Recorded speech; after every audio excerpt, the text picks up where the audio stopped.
নমস্কার, আমি ঋতব্রত। এই চ্যানেলের আরেকটি নতুন পর্বে সবাইকে স্বাগত জানাচ্ছি। একটা হত্যালীলা চলছে, ধারাবাহিক পরিকল্পিত হত্যালীলা, অথচ এর বিরুদ্ধে কেউ কোনো কথা বলছে না, কোনো মিডিয়া এটাকে নিয়ে খবর করছে না, এবং সরকারও চোখ নাক কান সব কিছু বন্ধ করে বসে রয়েছে। আমি বলছি কর্পোরেট এবং প্রাইভেট সেক্টরে লিমিটলেস টক্সিসিটির কথা, যার বলি হচ্ছেন অনেক কর্মী, অনেক এমপ্লয়ি, এবং যার সংখ্যা ভবিষ্যতে বাড়বে বলেই মনে করা হচ্ছে। কদিন আগে একটা খবর ভাইরাল হয়েছে যে কোম্পানির নামটা এই জন্যই নিতে পারলাম কারণ এটা অলরেডি পাবলিক ডোমেইনে রয়েছে। সেই কোম্পানির একজন এমপ্লয়ি, যিনি সবেমাত্র জয়েন করেছিলেন, বয়স মাত্র 26 বছর, সেই তরুণী ওয়ার্ক প্রেশারের সামনে আর টিকে থাকতে পারেনি, সে আত্মহত্যার পথ বেছে নিয়েছে। তার মা এই অভিযোগ করেছেন। এত স্ট্রেস তার উপর পড়েছে, এতক্ষণ ধরে তাকে কাজ করতে হয়েছে, এত টক্সিক ওয়ার্ক কালচারের মধ্যে তাকে কাজ করতে হয়েছে, শি কমিটেড সুইসাইড। এখন সুইসাইড কেউ ইচ্ছে করে না। একটা মানসিক অবস্থায় না পৌঁছলে কেউ আত্মহত্যার কথা সাধারণত ভাবে না। গতকালই আরেকটি খবর ভাইরাল হয়েছে, সেটা হচ্ছে তরুণ সাক্সেনা। তিনি একটি ফাইন্যান্স কোম্পানিতে চাকরি করতেন। তার কাজ ছিল ইএমআই কালেক্ট করার। তো কোনো মাসে টার্গেট অ্যাচিভ করতে পারেনি। সিনিয়র ম্যানেজমেন্ট এত প্রেশার দিয়েছে, চাকরি চলে যাবে এই ভয় দেখিয়েছে, এবং সে থাকতে না পেরে সেই ভয়ে, সেই তাড়নায় আত্মহত্যা করেছে। বাড়িতে তার একটি ছোট ছেলে রয়েছে, মেয়ে রয়েছে, ফ্যামিলি রয়েছে, স্ত্রী রয়েছে। আপনি ভাবুন, আমরা কোন অনিশ্চিত অন্ধকার ভবিষ্যতের দিকে এগিয়ে চলেছি। বাস্তবতা এটা যে এখন সরকারি চাকরির পরিসর অত্যন্ত সীমিত, সেটাও দুর্নীতির আখড়ায় পরিণত। তো মানুষ বাধ্য হয়েই জীবিকা নির্বাহের জন্য প্রাইভেট সেক্টরে, কর্পোরেট সেক্টরে যাচ্ছে, কিছু করার নেই। আর এটাই কর্পোরেট সেক্টরের পুঁজি হয়ে যাচ্ছে। তারা জানে যারা আসছে বাধ্য হয়ে আসছে। মধ্যবিত্তের স্বপ্ন থাকে, ছোট ছোট স্বপ্ন। সবাই চায় যে একটা চাকরি পেতে মাসের শেষে কিছু টাকা আসবে, সেই টাকা দিয়ে তারা ছোট ছোট স্বপ্নগুলো পূরণ করে। কারোর একটা ছোট ফ্ল্যাটের স্বপ্ন, কারোর একটা ছোট গাড়ির স্বপ্ন, বাইকের স্বপ্ন, মোবাইলের স্বপ্ন। এরপর তারা সাংসারিক জীবনে আবদ্ধ হন। সেখানে ছেলে মেয়েদের পড়াশোনার খরচ, সাংসারিক খরচ। তো একটা ট্র্যাপের মধ্যে তারা ফেঁসে যায়। অনেককে ইএমআইয়ের সাহায্য নিতে হয়। তো কেউ চাইলেই চট করে চাকরি ছাড়তে পারবে না। এবং কর্পোরেট কোম্পানিগুলো জানে যে তারা বাধ্য কর্পোরেট কোম্পানির মালিকদের কথা শুনতে, কারণ এই কোম্পানিগুলোতে জব সিকিউরিটি বলে কিছু থাকে না। সরকারিতে যেমন জব সিকিউরিটি বলে একটা প্রশ্ন থাকে বা একটা ইস্যু থাকে, একটা নিশ্চয়তা থাকে, এখানে কিন্তু জব সিকিউরিটি বলে কিচ্ছু নেই। চাইলেই কর্পোরেট কোম্পানি বা প্রাইভেট কোম্পানি কোনো না কোনো ক্লজ দেখিয়ে কাউকে ছাঁটাই করে দিতে পারে। যদি কেউ ছাঁটাই হয়ে যায়, তবে তার পরের মাসে ইএমআইগুলো কে দেবে? তার ছেলে মেয়েদের স্কুলের খরচ কে দেবে? সুতরাং তারা জানে, মালিক জানে যে এমপ্লয়িরা কোম্পানি ছেড়ে যেতে পারবে না সহজে। সেই জন্য তাদেরকে আরও স্ট্রেস দাও, আরও কাজ দাও, তাদেরকে আরও অত্যাচার করো, এক্সপ্লয়েট করো, তারা কিচ্ছু করতে পারবে না। এই কনসেপ্টের উপর ভিত্তি করে তারা চলে, এবং যার ফলে একটা বিশাল সংখ্যক কর্মী যারা এই সমস্ত জায়গায় কাজ করেন, তারা কিন্তু প্রতিনিয়ত হতাশার শিকার হন। তাদের মানসিক স্বাস্থ্য শেষ হয়ে যাচ্ছে। কেউ কেউ তো এরকম চরম সিদ্ধান্ত নিতে বাধ্য হচ্ছে এক প্রকার। কিন্তু এটাই বাস্তব। আমাদের দেশের সরকার চোখ নাক মুখ কান যেটা বললাম সব কিছু বন্ধ করে বসে রয়েছে, দেখেও কিছু দেখছে না। আমাদের লেবার ল রয়েছে, আমাদের ফান্ডামেন্টাল রাইট রয়েছে এক্সপ্লয়টেশনের বিরুদ্ধে কথা বলবার, মৌলিক অধিকার। কিন্তু সেই জিনিসগুলো, এইগুলো কোম্পানির ক্ষেত্রে ঠিকঠাক প্রযুক্ত হয় না। যেগুলো অবজারভেটরি কমিটি রয়েছে বা অর্গানাইজেশন রয়েছে, তারা ঠিকঠাক তাদের কাজ করে না। আর আমাদের দেশে টাকা দিয়ে তো সব কিছুই কেনা যায়, আমরা তো জানি, প্রত্যেক দিন তো এই অভিজ্ঞতার মধ্যে দিয়ে যাই। কর্পোরেট কোম্পানিগুলো টাকার কুমির, তাদের কাছে প্রচুর টাকা, তারা ইচ্ছে করলেই আইনের ফাঁকফোকর দিয়ে গলে যায়। আর কে তাদের বিরুদ্ধে গিয়ে কথা বলবে? কারণ একজন মধ্যবিত্ত মানুষের একটা তো গণ্ডি থাকে, তার বাইরে সে বেরোতে পারে না। সে জানে সে সরকারি চাকরি পাবে না। সে যদি এখন বিপ্লব করে কোনো একটা নির্দিষ্ট কোম্পানির বিরুদ্ধে গিয়ে কোর্ট কাছারি করে, তাহলে হয়তো সে ব্ল্যাকলিস্টেড হয়ে যাবে। চাকরিজীবী মানুষ যদি কর্পোরেট প্রাইভেট সেক্টরেও চাকরি না পায়, সরকারি চাকরিও না পায়, তাহলে সে খাবে কি? সুতরাং কেউ ওই পথ মানায় না, যার ফলে যেটা পরিণতি হচ্ছে যে সবাইকে এই জিনিসটা মেনে নিতে হচ্ছে। এই উৎপীড়ন, এই অত্যাচার, এই নীরব অত্যাচার মেনে নিতে হচ্ছে। এই কদিন আগে একটা ভিডিও ভাইরাল হয়েছিল না ফেসবুকে, কোনো একটা ব্যাংকের সিনিয়র ম্যানেজার তার সাবঅর্ডিনেটদের সাথে কিভাবে কথা বলছেন, কিভাবে খিস্তি করছেন, কিভাবে গালাগালি দিচ্ছেন টার্গেট অ্যাচিভ না হওয়ার জন্য। তো এটাই বাস্তবতা। তখন অনেকেই বলেছিল যে এই পরিস্থিতির মধ্য দিয়ে, এই উৎপীড়ন ক্লেশের মধ্যে দিয়ে আমাদেরকে প্রতিদিন যেতে হচ্ছে, অথচ আমাদের কথা শোনবার কেউ নেই।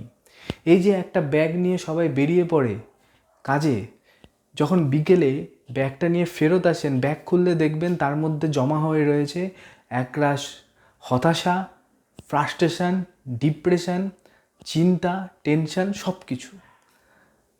কিন্তু সেগুলোর দিকে কেউ খুব একটা খেয়াল করে না, পরিবারের লোকজনও খুব একটা কেয়ার করে না। এর জন্য হয়তো মানসিক চাপ আরও বেড়ে যায়। সে জানে যে কোনোভাবে যদি চাকরি চলে যায়, কোনোভাবে যদি সে ম্যানেজমেন্টকে প্লিজ করতে না পারে, খুশি করতে না পারে, তবে তার চাকরি অবধারিতভাবে যাবেই। এবং সে যদি চাকরি না থাকে তার কাছে, তবে তার চলবে কি করে পরের মাসে? তো এই একটা ট্র্যাপে, ভিশিয়াস সার্কেলের মধ্যে মধ্যবিত্ত যারা কর্পোরেট প্রাইভেট সেক্টরের কর্মচারী, তাদের জীবন বন্দী হয়ে আছে। এখান থেকে তাদের কেউ মুক্ত করতে পারছে না, এমনকি মুক্ত করবার চেষ্টাও করছে না। এটাই বাস্তবতা। আর কিছু পণ্ডিত লোক রয়েছে, ইনফোসিসের নারায়ণ মূর্তি চেয়ারম্যান, সে বলেছে যে 70 ঘন্টা সপ্তাহে কাজ করা নাকি কোনো ব্যাপার না।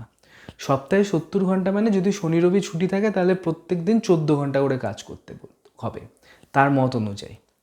সেটাকে সাপোর্ট করেছে আরেক পণ্ডিত, ওলার একজন সিইও। সে বলেছে হ্যাঁ, কাজ ভালোবাসলে করা যায় এসব। এটা ইয়ার্কি ফাজলামো হচ্ছে না। 8 ঘন্টা কাজ করবে এমপ্লয়ি, এটা স্বাভাবিক, তার বিনিময়ে সে পয়সা পাবে।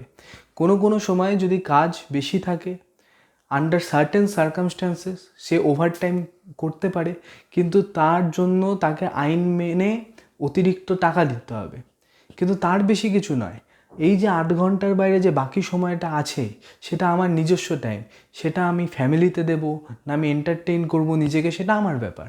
আমি ঘুমোবো, সেটা আমার ব্যাপার। সেই অধিকারগুলো আমার থেকে কেউ কেড়ে নিতে পারে না। কোনো নারায়ণ মূর্তি কেড়ে নিতে পারে না, কোনো ওলার সিইও কেড়ে নিতে পারে না। এই আইনগুলো রয়েছে, কিন্তু তার প্রয়োগ খুব একটা বেশি আমাদের দেশে দেখা যাচ্ছে না, এবং সেই জন্য ইচ্ছা মতো এক্সপ্লয়টেশন হচ্ছে।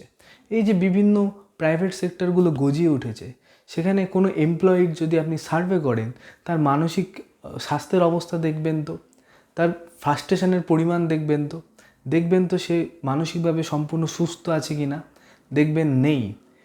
এবং মজার কথা হচ্ছে, টাকাও কিন্তু তাকে কম দেওয়া হচ্ছে। তার যেটা প্রাপ্য তাকে সেটা দেওয়া হচ্ছে না। যদি টাকা কেউ ডিমান্ড করে, তার জায়গায় পরের দিন অন্য কোনো এমপ্লয়িকে কম টাকায় হায়ার করে নেওয়া হচ্ছে।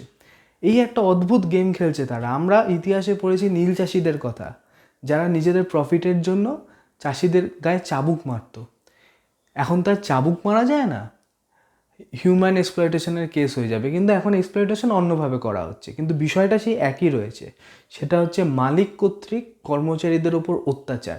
তখনও যা ছিল এখনও সেটা রয়েছে, তীব্রতাও একই রকম রয়েছে। তখন শরীরের উপর আঘাত করা হতো, এখন মনের উপর আঘাত করা হয়।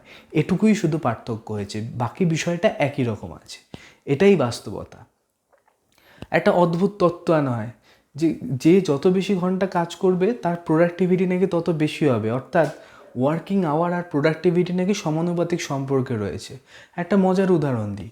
ভারতে একজন অ্যাভারেজ এমপ্লয়ি সপ্তাহে 48 থেকে 49 ঘন্টা কাজ করে কর্পোরেট বা প্রাইভেট সেক্টরে। আর নরওয়েতে নিয়ম রয়েছে 38 থেকে 40 ঘন্টার বেশি একজন এমপ্লয়ি গোটা সপ্তাহে কাজ করবে না। অর্থাৎ ওয়ার্কিং আওয়ার কিন্তু নরওয়েতে অনেক কম।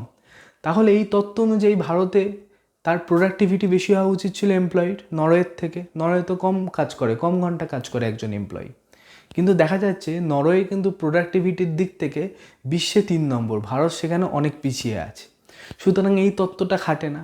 এটা আমরা স্বাভাবিক বুদ্ধি দিয়ে বুঝতে পারি যে আমাকে যদি এখন বলা হয় যে 14 ঘন্টা কাজ করতে হবে, আমি তো 14 ঘন্টা একই কনসেন্ট্রেশন দিয়ে কাজ করতে পারবো না, একই মানসিক অবস্থা নিয়ে কাজ করতে পারবো না, আমার মধ্যে ক্লান্তি আসবে, আমার কাজের মান পড়বে, এটাই স্বাভাবিক। 6 থেকে 7 ঘন্টা ঠিকঠাক অ্যাটেনশন দিয়ে কাজ করা যায়, তাও ব্রেক নিয়ে, তারপর কিন্তু কাজের মান পড়তে বাধ্য। কিন্তু এই পণ্ডিতগুলো ইচ্ছে করেই এমন একটা তত্ত্ব ভাসিয়ে দেয় যে কাজ ভালোবাসলে নাকি কোনো অসুবিধাই না 17-18 ঘন্টা কাজ করা। এইসব কিছু নয়, তারা আসলে যেটা বোঝে সেটা হচ্ছে এক্সপ্লয়টেশন। কম টাকায় কি করে মানুষের থেকে বেশিটা বের করে নেওয়া যায় এমপ্লয়ীদের থেকে। কারণ এমপ্লয়িরা প্রতিবাদ করবে না, সব থেকে সফট টার্গেট তারা প্রতিবাদ করলে তারা জানে চাকরি চলে যাবে, সেজন্য চাকরি ছাড়ার চলে যাওয়ার একটা ভয় তাদের মধ্যে সারাক্ষণ রয়েছে। এটাকেই পুঁজি করে কর্পোরেট কোম্পানির মালিকগুলো, প্রাইভেট কোম্পানির মালিকগুলো এমপ্লয়ীদের ওপর যথেষ্ট অত্যাচার করছে। কেউ এর বিরুদ্ধে ভোকাল হয় না এবং সরকারও সব থেকে চুপ করে বসে রয়েছে। এই অবস্থা যদি পরিবর্তিত না হয় তবে কিন্তু এরকম আত্মহত্যার সংখ্যা গুণোত্তর প্রগতিতে বাড়বে, জিওমেট্রিক প্রোগ্রেশনে বাড়বে, কেউ আটকাতে পারবেন না। সেজন্য এটাই সময় আমাদের দেশের যে ইন্ডাস্ট্রি অ্যাক্ট রয়েছে 1946 অথবা যে লেবার লগুলো রয়েছে সেগুলো ভালো করে ইমপ্লিমেন্ট করা উচিত। এই যে কোথাও কোনো ইউনিয়ন নেই, প্রাইভেটে ইউনিয়ন তৈরি করতে দেয় না, কারণ ইউনিয়ন থাকলেই তো নেগোশিয়েট করবে, তারা তো এমপ্লয়ীদের ফরে কথা বলবে। কর্পোরেট কোম্পানিগুলো, প্রাইভেট কোম্পানিগুলো সেটা ভয় পায়। এমপ্লয়ীদের হয়ে যদি কথা বলা কেউ শুরু করে তাহলে তাদের অসুবিধা হয়ে যাবে, তারা এই অত্যাচারটা করতে পারবে না। সেই জন্য কোনো ইউনিয়নকে তারা মান্যতা দেয় না, আসলে ভয় পায়, এবং সেই সুযোগ নিয়ে তারা দিনের পর দিন এই অবিচার অন্যায় করে যাচ্ছে। কিন্তু কোথাও তো একটা থামতে হবে, এটা তো দীর্ঘদিন চলতে পারে না।